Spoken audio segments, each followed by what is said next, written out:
Today, NVIDIA is going to make your games look better.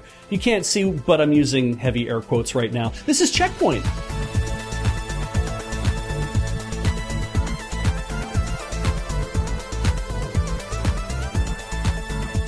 Welcome to CheckPoint. Hey, we've got some good news today. We don't get much of that these days, so let's enjoy it. Well, it's not all good news, but there is a lot of nicer news this week, which actually kind of makes me uncomfortable. Okay, well, how about we whip through the good news with some quick points?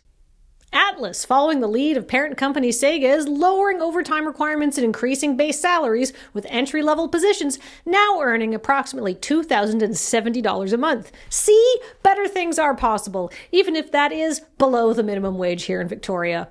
Still. The new Switch 2 update means you can now play Switch 1 titles in docked mode in handheld mode. Meaning physically handheld, but with the 1080p resolution of the Switch 1 docked mode, but on the Switch 2 in handheld.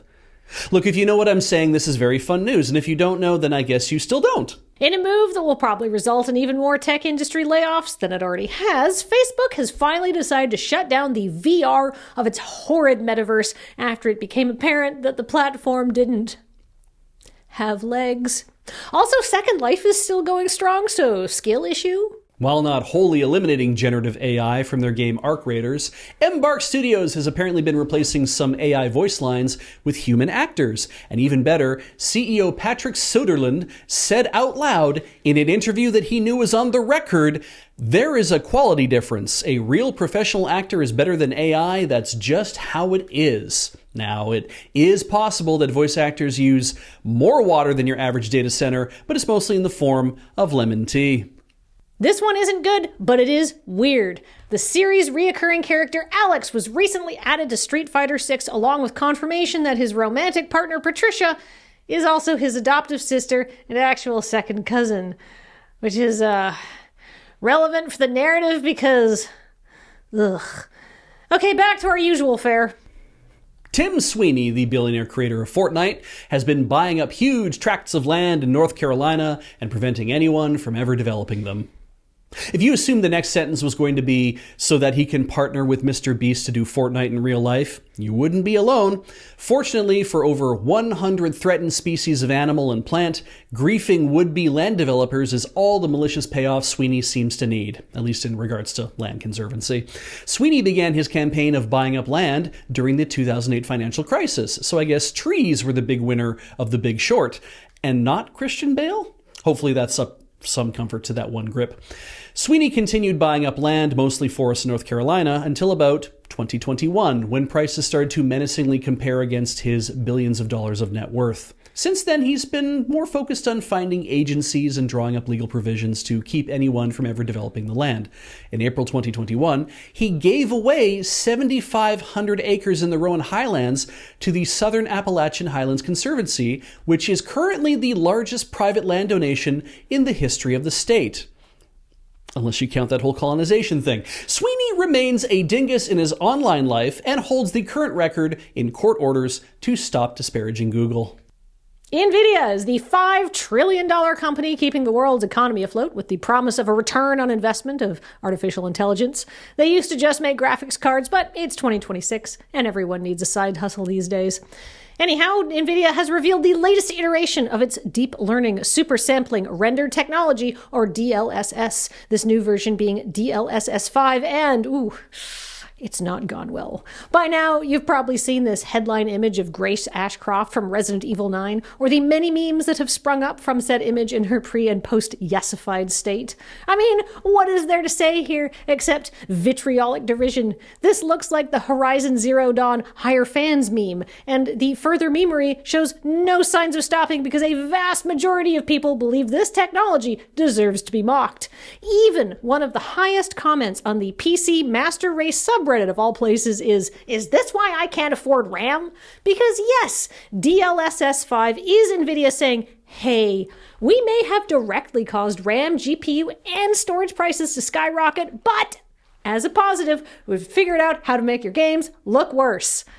The typically reliable Digital Foundry found out most people hate this after posting a fairly uncritical showcase of DLSS 5, leading to such a negative response that they've since posted a mostly apologetic follow-up. And in both videos, they repeated NVIDIA's position that the companies whose games were featured in the demo both knew and sign off on it, but that very likely only means the executives, or possibly just whoever had oversight into partnerships with NVIDIA, because according to sources who spoke with Insider Gaming, developers from these studios were just as surprised as we were.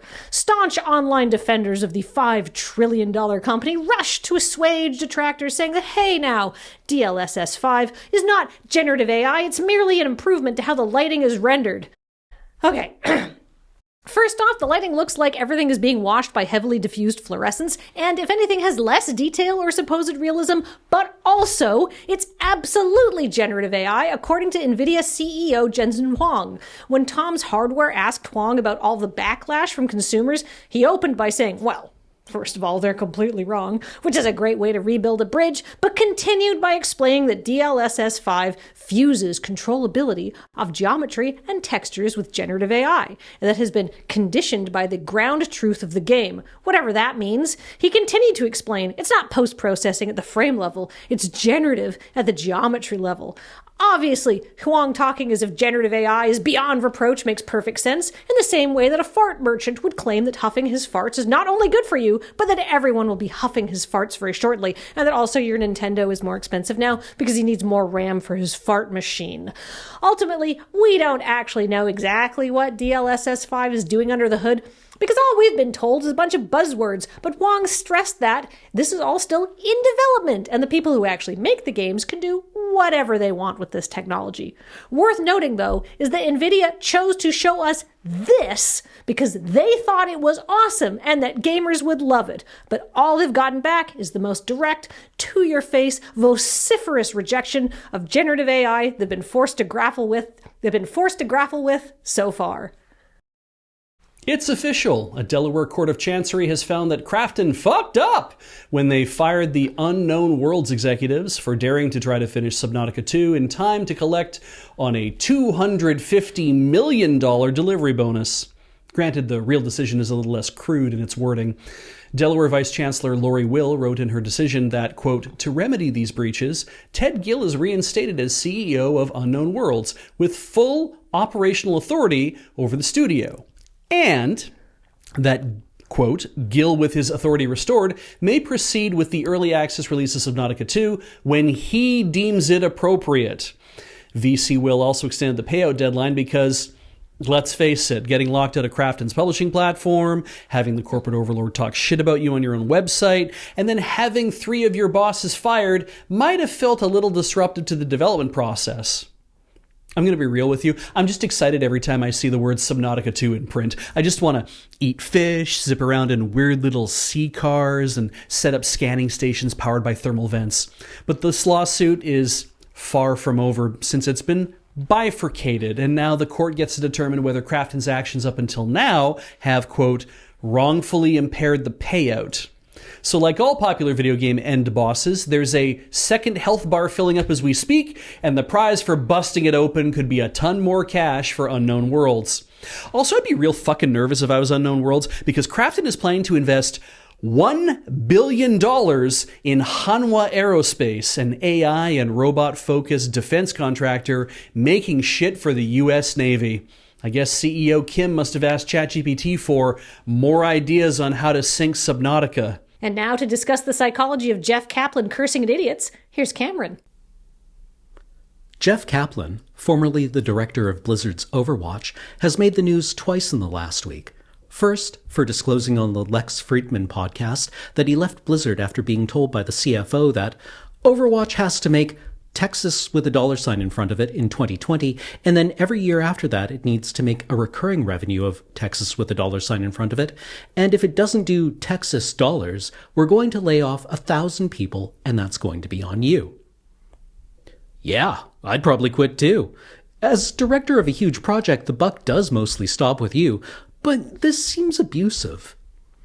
Last weekend, Kaplan previewed his studio's upcoming game, The Legend of California, in a 10-hour Twitch stream. Towards the end of the stream, replying to repeated messages in chat complaining about the existence of the game, Kaplan, who is from New Jersey and played an EverQuest character infamously named Tig Ol' Biddies, said, shut the fuck up. No one cares. Kaplan's full comments are extensive, detailed, and lucid, but essentially boil down to a reminder that you are enabled, if it is your desire, to engage only with media you enjoy. If something falls outside those parameters, that's not its fault. Kaplan goes on to implicitly tie the behavior to a social media culture that rewards negativity.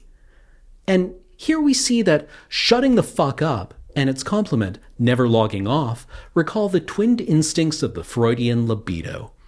Eros, the constructive and productive life drive, typically expresses as self-preservation, is the I will never log off impulse. Here it is the need to have one's desires taken seriously and ideas propagated. The hand that makes the post is the hand that cranks the hog. Complementing this is Destrudo, a name that Freud rejected, but which we will use as it was adopted by Hideaki Anno in his 1995 television series Neon Genesis Evangelion. It is the self-destructive, ego-negating impulse, here finding expression as the abnegating desire to shut the fuck up. Interestingly, Freud argued that aggression was an eversion of Destrudo, resulting from a disturbance of the ego. In this context, telling others to shut the fuck up is understood to be a projection. Or it could be if Freud was in any way useful for explaining behavior or offering insight into human psychology. Anyway, shutting the fuck up is both free and easy, elements which are virtuous in a dysfunctional society that frames each of us as consumers rather than citizens, but which combine destructively, resulting in what feels like an abdication of our only public and political voice. Thus, shutting the fuck up can paradoxically, in specific circumstances, become an act of resistance. For shutting the fuck up as an informed, empowered withholding, rather than as resignation, definitionally requires introspection. When one shuts the fuck up, one wonders, are we not all driven by Eros to create and express ourselves with fidelity?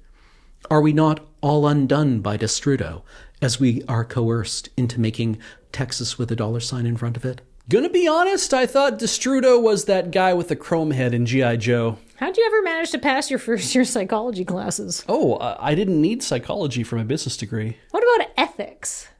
Those are like pierogies, right? I found the problem.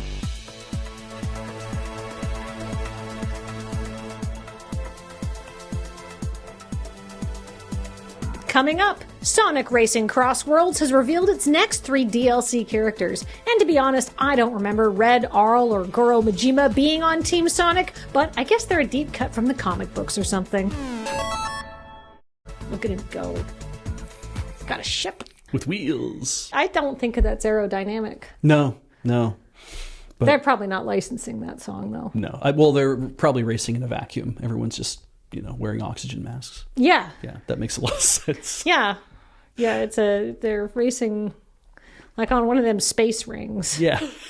Everyone needs a side hustle. I actually went and read most of it was way longer than I thought, but most of the initial decision for this Unknown Worlds thing, the Subnautica 2 thing. Mm-hmm. And I'd never heard of the idea of a case getting bifurcated. And the whole point really is that the first half is just to say, hey, here's how I'm deciding to set everything right, which is putting one of the 3 guys back in charge of the company. Right. But the second thing that they're doing, the reason why it's being bifurcated is that they're going to keep an eye on... They have to make a determination as to whether Krafton's interference actually screwed everything up so bad for Subnautica 2 that there's no way they could actually make their... Yeah,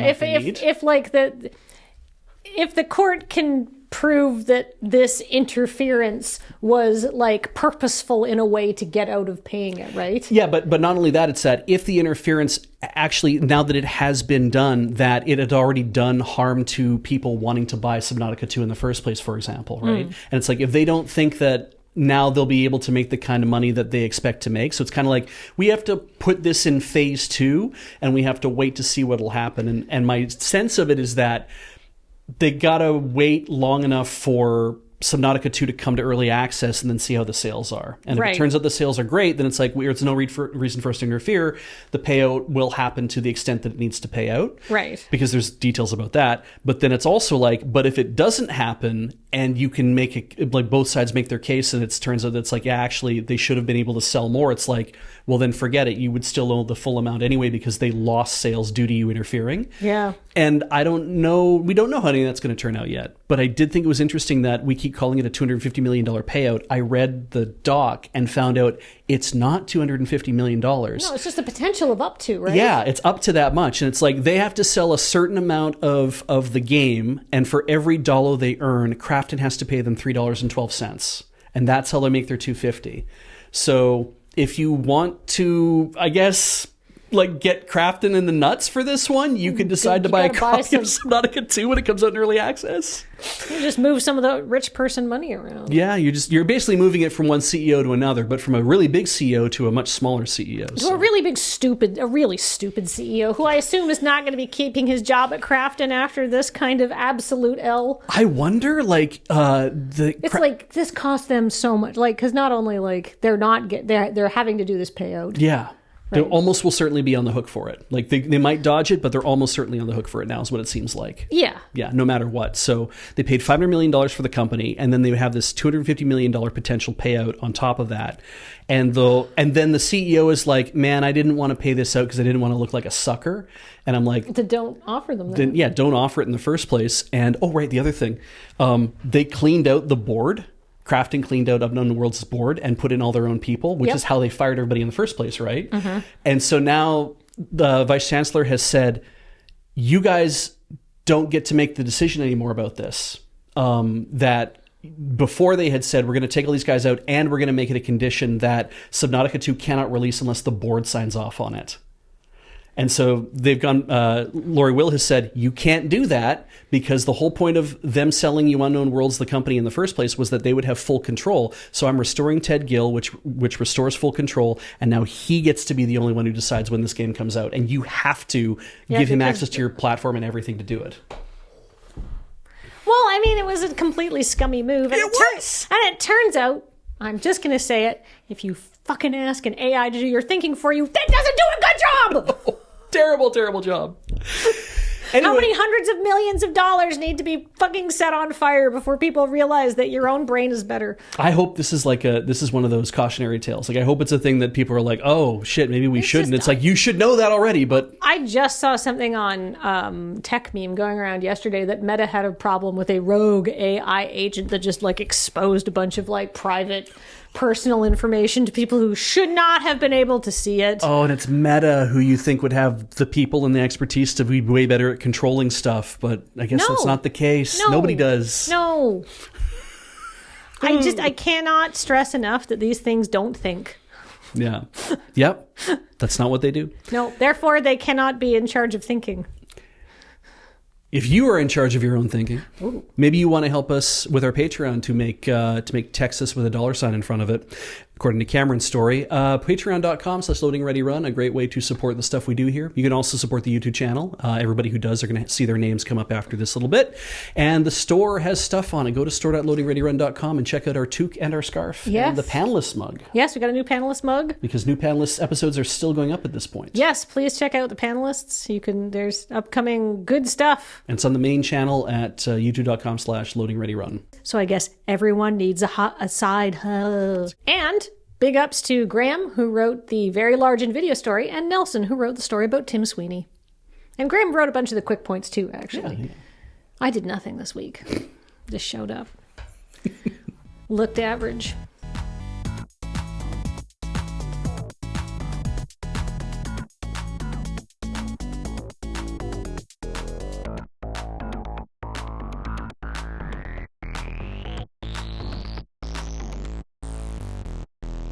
Nope.